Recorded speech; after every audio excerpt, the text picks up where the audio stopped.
चंद्रयान 3 को लेकर सामने आई बड़ी खबर। धरती के पास 10 दिनों में वापसी। चंद्रमा की ऑर्बिट नहीं पकड़ा तो क्या होगा।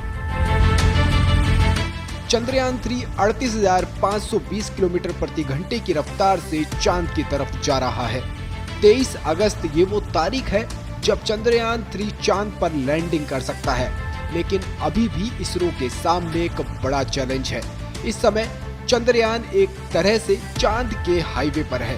अभी तक वो पृथ्वी के ऑर्बिट में ही चक्कर लगा रहा था और अब इसरो ने उसे चंद्रमा के रास्ते की तरफ इजेक्ट कर दिया है। लेकिन अगर चंद्रयान 3 चंद्रमा के ऑर्बिट को पकड़ नहीं पाया तो क्या होगा। 14 जुलाई 2:35 पर भारत ने अपना मिशन चंद्रयान 3 को लॉन्च किया था। चंद्रयान 3 को चंद्रयान 2 का ही फॉलो अप मिशन बताया जा रहा है।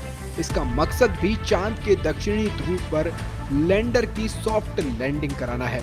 अगर सब कुछ ठीक रहा तो 5 अगस्त 2023 तक चंद्रयान 3 चंद्रमा की ऑर्बिट में प्रवेश कर जाएगा। चांद की सतह से इस ऑर्बिट की दूरी करीब 11,000 किलोमीटर के आसपास होगी। चंद्रमा के चारों तरफ 5 बार ऑर्बिट मैन्युवर करके इसे ऑर्बिट को कम किया जाएगा और इसे कम करते हुए उसे 100 किलोमीटर की ऑर्बिट पर लाया जाएगा। 100 किलोमीटर का ऑर्बिट 17 अगस्त को अचीव होगा। उसी दिन प्रोपल्शन मॉडल और लैंडर मॉड्यूल अलग अलग होंगे। 18 और 20 अगस्त को लैंडर मॉड्यूल की डीऑर्बिटिंग होगी, यानी चंद्रयान 3 का लैंडर मॉड्यूल से धीमे धीमे चंद्रमा की ऑर्बिट में जाएगा। इसके बाद 23 अगस्त की शाम करीब 5:45 बजे लैंडिंग संभव है। इसरो के वैज्ञानिक अब हर दिन इसकी गति थोड़ी थोड़ी धीमी कर रहे हैं, क्योंकि जिस दिन ये चांद के नजदीक पहुंचेगा, यानी उसकी सतह से करीब 11,000 किलोमीटर दूर, वहां पर पृथ्वी का गुरुत्वाकर्षण 0 होगा। चांद का भी करीब ये गुरुत्वाकर्षण 0 ही होगा। इसे L1 पॉइंट कहते हैं। चंद्रमा की ग्रेविटी पृथ्वी की ग्रेविटी से 6 गुना कम है, इसलिए चंद्रयान 3 की गति भी कम करनी पड़ेगी, नहीं तो वो चंद्रमा के ऑर्बिट को पकड़ नहीं पाएगा। यहाँ घबराने की जरूरत नहीं है।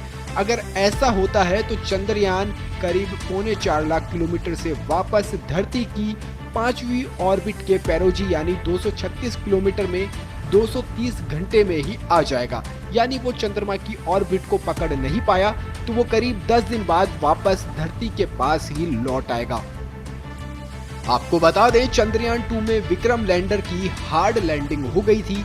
3 महीने के बाद अमेरिका स्पेस एजेंसी नासा ने इसका मलबा ढूंढा था।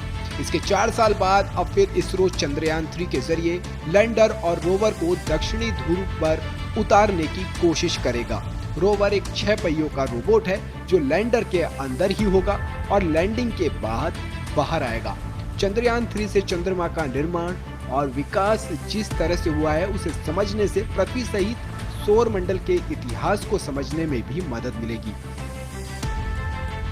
चंद्रमा सबसे निकटतम खगोलीय पिंड भी है। इस पर अंतरिक्ष खोज का भी प्रयास किया जा सकता है। भविष्य में चंद्रमा पर अंतरिक्ष अड्डे भी स्थापित किए जा सकते हैं। चंद्रमा, पृथ्वी और ब्रह्मांड की बेहतर समझ के लिए खोज बहुत ही जरूरी है। अगर ये परीक्षण सफल हो जाता है तो भारत को दुनिया के सामने अपनी क्षमता दिखाने के लिए एक मंच भी मिल जाएगा।